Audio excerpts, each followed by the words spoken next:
రాష్ట్రంలో calendar year మారుతుంది కానీ కూటమి పాలనలో ప్రభుత్వం నాయకుల క్యారెక్టర్లో మార్పు కనిపించడం లేదని వైఎస్ఆర్సీపీ మహిళా విభాగ రాష్ట్ర అధ్యక్షురాలు ఎమ్మెల్సీ వరదు కళ్యాణి ఆక్షేపించారు.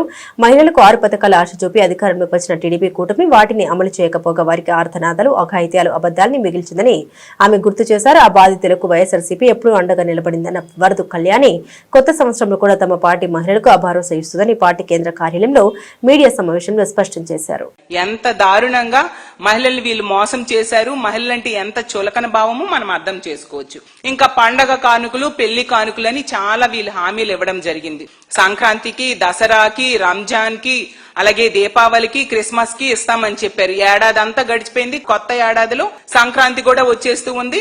ఏ కానుకలు ఇవ్వకుండా మహిళల్ని నెట్ట నిలువుగా దగా చేసిన పరిస్థితి మనం చూస్తూ ఉన్నాము. అలాగే తీసుకుంటే విద్యార్థినులకు కళలకు రెక్కలు పథకం ద్వారా రుణాలు ఇస్తాము అని చెప్పారు. ఈ రోజు ఫీజు రియంబర్స్మెంట్ అమలు చేయక ఏ ఒక్క విద్యార్థినికి ఫీజు కట్టక వాళ్ళ జీవితాలు నాశనం అయ్యేట్టుగా వాళ్ళ భవిష్యత్తు రెక్కల్ని విరిచేసే పరిస్థితిని వీళ్ళు ఈ కూటమి నాయకులు ఈ రోజు చేస్తూ ఉండే పరిస్థితిని మనం చూస్తూ ఉన్నాం. అంత దారుణంగా మహిళల్ని నెట్ట నిలువుగా మోసం చేయడమే కాకుండా సూపర్ 6 హామీల్లో కూడా ఏ ఒక్కటి అమలు చేయకుండా మహిళల్ని నెట్ట నిలువుగా మోసం చేసిన పరిస్థితి మనం చూసాము. అమలు చేయలేదు సరికదా, పూర్తయిపోయాయని చెప్పి వీళ్ళు ఈ రోజు సిగ్గు లేకుండా సంబరాలు చేసుకుంటూ ఉండే పరిస్థితిని కూడా ఈ రాష్ట్ర ప్రజలు గమనిస్తూ ఉన్నారు. ప్రతి పిల్లాడి తల్లికి వందనం మొదటి ఏడాది ఎగ్గొట్టమే కాకుండా 2వ ఏడాది 2000 కోత విధించడం జరిగింది. అంటే వీళ్ళు ఇచ్చింది 13,000, ఎగ్గొట్టింది 17,000 తల్లికి వందనం ద్వారా. దేవతలంటే కూడా వీళ్ళకి చిన్న చూపే. దానికి ఉదాహరణ మన అమ్మల గన్నమ్మ దుర్గమ్మ గుడికి వీళ్ళు కరెంట్ కట్ చేయడం జరిగింది. అంటే ఎంత దారుణంగా అమ్మవారిని వీళ్ళు అవమానించారు.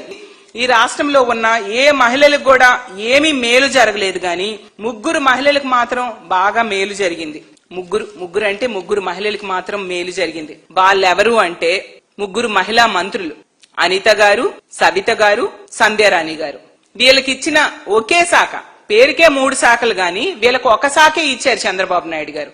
ఏంటంటే మా జగనన్నని తిట్టడం. 2026వ సంవత్సరంలో ఇలాంటి మహిళల మీద అఘాయిత్యాలు, దాడులు ఏమైనా జరిగితే ఖచ్చితంగా వాళ్ళకి అండగా మా వైఎస్ఆర్ కాంగ్రెస్ పార్టీ నిలుస్తుందని తెలియజేస్తూ ఉన్నాను. ఎవరు ప్రశ్నిస్తే వాళ్ళ మీద అక్రమ కేసులు పెట్టడం అనేది ఈ కూటమి ప్రభుత్వానికి ఒక అలవాటుగా మారిపోయింది. పోలీసుల్ని వాళ్ళ జోబు సంస్థగా పోలీస్ వ్యవస్థని ఈ రోజు ఉపయోగించుకుంటూ ఉన్నారు. వాళ్ళు తప్పు జరిగిందని భక్తులు వీడియో తీసి సోషల్ మీడియాలో పోస్ట్ చేశారు.